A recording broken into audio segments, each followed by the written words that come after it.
Halo pemirsa Albiruni ID, kembali lagi di channel Albiruni ID. Berbicara soal F-18 Hornet, kami sangat suka dengan pesawat ini.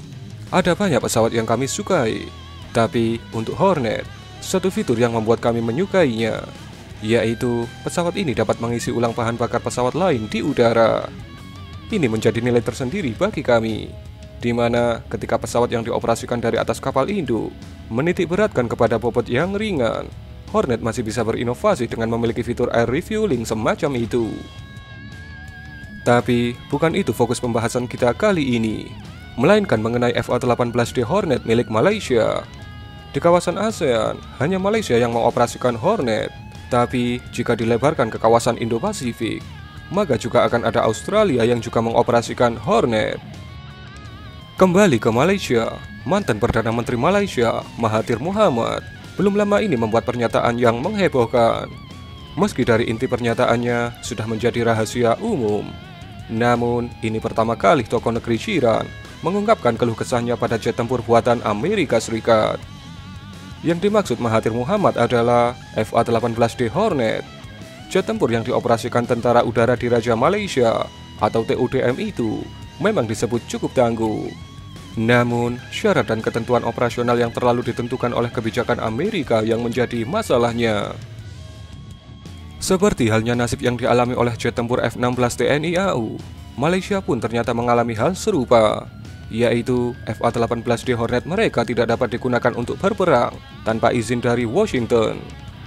Dikutip dari Indo Militer dan Military Watch Magazine, 20 Mei 2020, dalam sebuah wawancara dengan channel berita asal Qatar, yaitu Al Jazeera, Mahathir memberikan gambaran bahwa negaranya mengoperasikan FA-18D Hornet dengan batasan-batasan operasi yang diberlakukan oleh Amerika Serikat.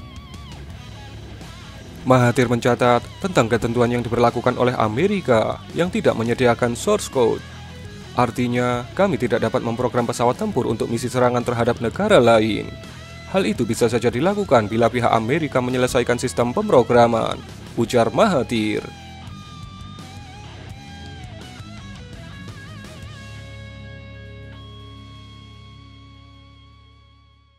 Ia menambahkan, meskipun pesawatnya sangat bagus, dalam hal performa mesinnya sangat kuat, tapi Malaysia tidak bisa memprogram pesawatnya sendiri.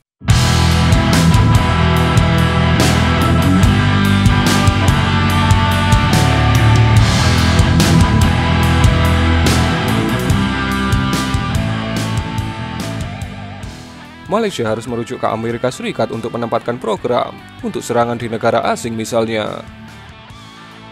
Jadi, pesawat kami mahal, kami memilikinya, tapi kami hanya bebas menerbangkannya saat parade atau pameran udara saja.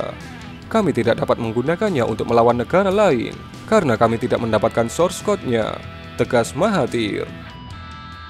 Mahathir menduga negara-negara lain juga bernasib sama dengan Malaysia, yaitu tidak mendapatkan source code tersebut.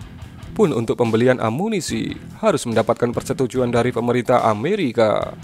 Singkat kata, jet tempur produksi Amerika hanya dapat digunakan untuk melawan sasaran yang sudah ditentukan oleh Amerika.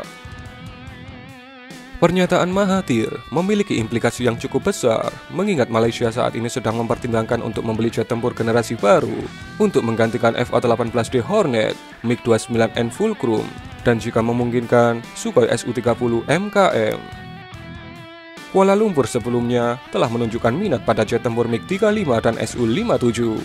Dan Rusia juga telah menawarkan skema trade-in untuk stok MiG-29 Malaysia untuk membantu mengimbangi biaya pembelian MiG-35. Sementara Su-57 digadang untuk menggantikan Su-30 MKM di masa depan. Sementara, bagi negara-negara lain yang dikenal sebagai operator FA-18, menunjukkan konsep modernisasi dengan pengadaan FA-18E Super Hornet atau F-35A Lightning II. Seperti halnya Australia, yang meningkatkan kekuatannya dari F-18 menuju F-35. Namun, lewat akun pribadinya, Mahathir Mohamad menyiratkan dirinya tidak tertarik untuk mengakuisisi jet tempur buatan Amerika. Sebagai informasi, saat ini Angkatan Udara Malaysia mengoperasikan 8 unit FA-18D Hornet yang sudah dibekali bom pintar PFW-2 Laser Guided Bomb.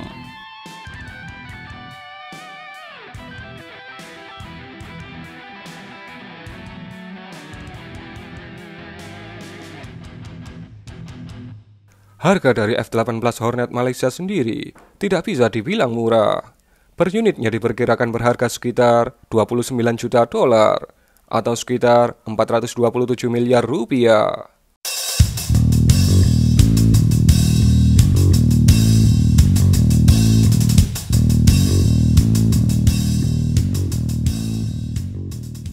Di satu sisi, ketika kita menjadi negara pengguna, memang ini dirasa tidak adil. Tapi, jika diambil dari sudut pandang negara produsen, kita bisa menduga ini memang sebuah strategi dalam dunia militer itu sendiri untuk meredam atau mengontrol negara-negara pembeli secara tidak langsung, karena alasan politik atau alasan lainnya. Indonesia dan Malaysia memang mencampurkan kekuatan jet tempur barat dan timur dalam armada kekuatan udaranya. Tapi, apakah pembatasan seperti ini berlaku di negara-negara yang full menggunakan kekuatan barat dalam kekuatan udaranya? Seperti halnya Singapura dan Australia. Dan yang terakhir, bagaimana komentar Anda menanggapi berita ini?